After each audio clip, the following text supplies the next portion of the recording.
Hello friends, आज के video में हम एक ऐसी वस्तु के बारे में बात करेंगे जिसका आविष्कार आज से 100 साल पहले एक पति ने अपनी पत्नी की तकलीफ दूर करने के लिए किया था और 100 साल के बाद आज भी यह आविष्कार पूरी दुनिया का घाव भरने में मदद कर रहा है। तो आज के इंटरेस्टिंग वीडियो में हमारे साथ बने रहे।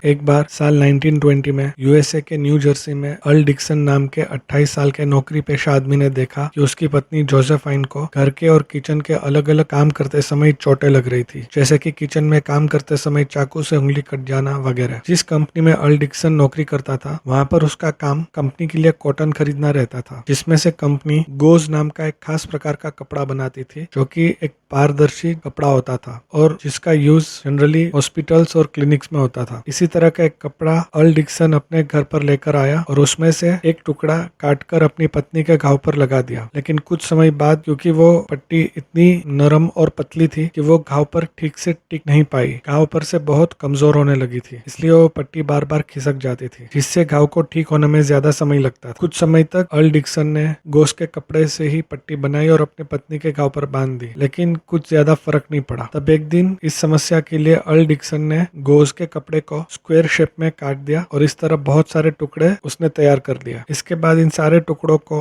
अर्ल ने रोल टेप पर लगा दिया और उसके बाद अर्ल ने उस पर क्रिनोनिल का एक कपड़ा बांध दिया और बाद में उस पट्टी को पत्नी के घाव पर बांध दिया। इस बार कपड़े की यह पट्टी घाव पर अच्छे से लग गई और इसके पीछे मुख्य कारण रोल टेप पर लगी अधेसिव ग्लू का था। अर्ल का यह आइडिया पत्नी जोसेफाइन को भी अच्छा लगा क्योंकि अब उसके घाव जल्दी से ठीक होने लगे थे। दूसरा कि काम करते समय उसको पट्टी बार बार संभालनी या बदलनी नहीं पड़ती थी और तीसरा कि वो ये सारी पट्टी खुद लगा सकती थी। उसके लिए उसको किसी की मदद की जरूरत नहीं थी क्योंकि अर्ल ने इस तरह की बहुत सारी पट्टियां पहले से अलग से बना कर रखी थी। कुछ समय बाद अर्ल ने देखा कि उसकी बनाई गई पट्टी वाकई में अच्छा असर दिखा रही थी, लेकिन बाद में उसने सोचा कि जब दूसरे लोगों को चोट लगती होगी तो वो किस तरह अपने घाव पर पट्टी लगाते होंगे और इसके लिए क्या किया जाना चाहिए। जब उसने अपनी पट्टी के बारे में और अपने आइडिया के बारे में अपने कंपनी के मालिक जेम्स वुड जॉनसन को ये बात बताई तो जेम्स जॉनसन को अर्ल डिक्सन का यह पट्टी वाला आइडिया इतना पसंद आया कि उन्होंने 1921 में इस तरह की पट्टियां तैयार करने के लिए काफी सारे मजदूर रोके जो कि हाथों से ही एक फिक्स साइज में ये पट्टियां बनाते थे। पट्टियां बनने के बाद जब उसको बाजार में बेचने के लिए भेजा तो शुरुआत में उसकी बिक्री बहुत कम रही, लेकिन जैसे जैसे लोगों ने ये पट्टी खरीदी और इससे घाव कितनी जल्दी भर जाते हैं ये देखा तो ये पट्टियों की डिमांड ना सिर्फ अमेरिका में बल्कि यूरोप और एशिया में भी बहुत बढ़ने लगी। 3 साल के बाद 1924 आते आते जेम्स वुड जॉनसन मजबूर हो गए कि अब वो ये सारी पट्टियां मजदूरों के हाथों से बनाने के बजाय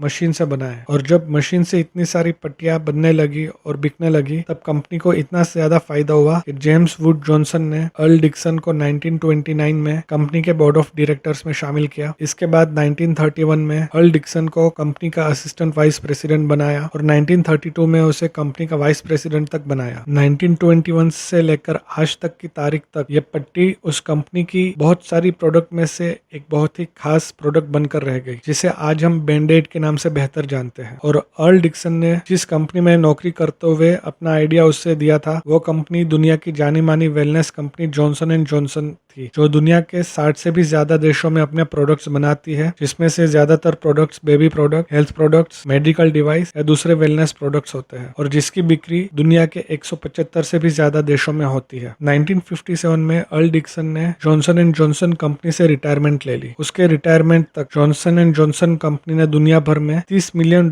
की बैंडेड की पट्टियों की सेल कर दी थी। रिटायरमेंट के 4 साल बाद 1961 में अर्ल डिक्सन की डेथ हो गई। अर्ल डिक्सन की डेथ के 8 साल बाद जोसेफाइन की 1969 में डेथ हो गई। अगर हम पट्टियों की बात करें तो 1920 से लेकर आज 100 साल बाद इसमें बहुत सारे बदलाव आए हैं, जैसे कि शुरुआत में यह पट्टी की साइज 18 इंच लंबी और 2.5 इंच चौड़ी रखी जाती थी जब यह हाथों से बनाई जाती थी, लेकिन फिर समय और जरूरत के हिसाब से इसकी साइज और डिजाइन में बदलाव आते गए। इस बीच बैंडेड ने दुनिया में क्या बदलाव लाए या बैंडेड खुद कितना बदला ये अभी हम समझेंगे। जैसे कि 1942 में सेकेंड वर्ल्ड वॉर के दौरान बैंडेड की डिमांड और उसका यूज ने चरम पर था। 1950 में little golden book publication house ने एक स्टोरी बुक लॉन्च की थी जिसका टाइटल रखा गया था doctor Dan the bandage man. इस स्टोरी से यह बताने की कोशिश की गई थी कि बैंडेज का यूज कैसे होता है या कैसे करना चाहिए, कौन कौन लोग इसका यूज कर सकते हैं वगैरह। इस स्टोरी बुक की टोटल 17,50,000 कॉपीज बेची गई थी। 1956 में जॉनसन एंड जॉनसन कंपनी ने बच्चों को आकर्षित करने के लिए भी ब्राइट कलर्स और डेकोरेशन वाली बैंडेज लॉन्च की थी। यह भी इतनी पसंद की गई कि बच्चे इस बैंडेज को अपने घाव पर और चोटों पर तो लगाते ही थे, लेकिन इसको अपने कमरे, खिलौने सजाने के लिए एज ए स्टिकर भी यूज करते थे। 1968 में जब नासा ने पहली बार अपोलो 8 मिशन लॉन्च किया, जिसका मेन मिशन बिना